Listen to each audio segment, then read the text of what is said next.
वर्तमान परिस्थिति में हमारे जिले का पूरा विकास रुका हुआ है। 21 साल हो गए हम लोग सत्ता के बाहर हैं और अगर भविष्य में ये स्थिति रही तो एक पीढ़ी को भविष्य में विकास देखने को नहीं मिलेगा।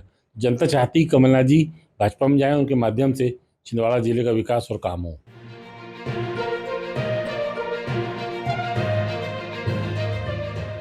एमपी की राजनीति में 5 अप्रैल को बड़ा एक्शन देखने मिला है।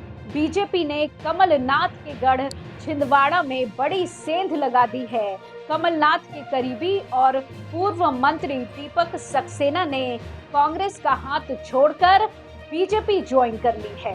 सीएम मोहन यादव ने दीपक सक्सेना को बीजेपी की सदस्यता दिलाई। लोकसभा चुनाव के पहले बीजेपी कमलनाथ के गढ़ में बड़ी सेंध लगाने में कामयाब हो गई।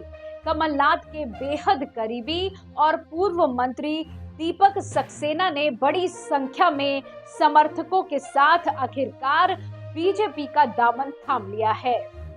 दीपक सक्सेना के बेटे अजय सक्सेना करीब 15 दिन पहले बीजेपी में शामिल हो गए थे और उसके साथ ही दीपक सक्सेना ने भी कांग्रेस की प्राथमिक सदस्यता से इस्तीफा दे दिया था।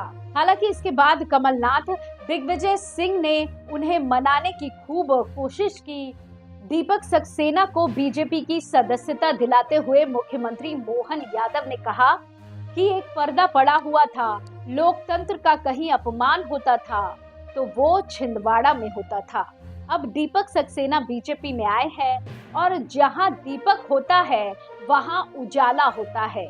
आपको बता दें कि दीपक सक्सेना पिछले 44 साल से कमलनाथ के साथ थे। दीपक सक्सेना पूर्व मुख्यमंत्री कमलनाथ से पिछले करीबन 44 सालों से जुड़े रहे हैं। बीजेपी में शामिल होने के बाद उन्होंने कहा कि 44 साल एक लंबा वक्त होता है जो उन्होंने कमलनाथ के साथ बिताया है। उनका साथ छोड़ने का दुख है। हालांकि उन्होंने कमलनाथ पर कोई सीधा निशाना नहीं साधा। वहीं उनके बेटे अजय सक्सेना ने इसे आत्मसम्मान की लड़ाई बताया है। उन्होंने नकुल नाथ को निशाने पर लेकर आरोप लगाया कि नकुल नाथ के नेतृत्व में पिछले 6 साल में पार्टी दिशाहीन होती जा रही है। कमलनाथ हमारे सर्वमान्य नेता थे और रहेंगे।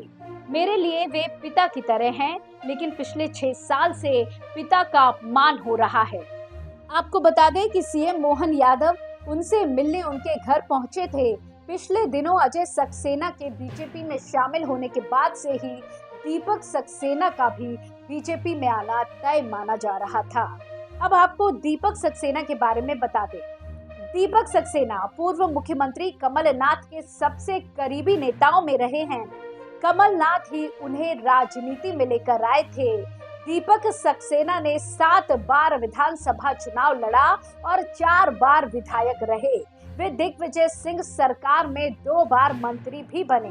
2018 के विधानसभा चुनाव में वे जीते, लेकिन कमलनाथ के लिए अपनी जीती जिताई सीट से इस्तीफा दे दिया और फिर उपचुनाव में इसी सीट से जीतकर कमलनाथ मुख्यमंत्री बने।